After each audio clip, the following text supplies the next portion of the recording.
কোনো একজন নারী সে হয়তো পর্দা মেনটেন করে না, একটু হিপ হপ স্টাইলে চলাফেরা করে, তো সে ভাবলো যে না, আমি তো অনেক ভুল করে ফেলছি, আমি সংশোধন হব, আমি প্র্যাকটিসিং হতে চাই। তো এখন যখন সে আপনার কাছে আসছে নাসিহাত নেওয়ার জন্য, আপনি যদি বলেন যে তোমার এইড করতে হবে, বোরকা ঝুলাইতে হবে, হাত মোজা পা মোজা, পারবে?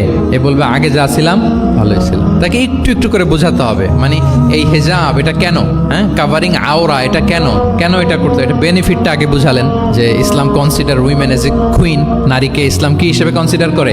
রানী হিসেবে। তো রানীর তো একটা ড্রেস কোড থাকবে, স্পেশাল পোশাক থাকবে, এগুলো বুঝাবেন। সে যাতে একটু নিজেকে গুছিয়ে চলে, শুরুর দিকে আপনি এই বার্তা দিতে পারেন যে একটু গুছিয়ে চলতে হবে। এরপর একটু শালীন পোশাকে যেন সে অভ্যস্ত হয়, এটা বললেন। সে যখন শালীন পোশাকে অভ্যস্ত, তারপরে হেজাবের ফজিলত বললেন, সে যেন হেজাব পরে। যখন সে হেজাব পরে, এরপরে তাকে নেকাবের কথা বললেন। এইভাবে আস্তে আস্তে তাকে বোঝাতে হবে। কিন্তু একবারে যদি সব চাপিয়ে দেন, বলেন তো আওয়াজ করে, সে কি ওটা রিসিভ করতে পারবে?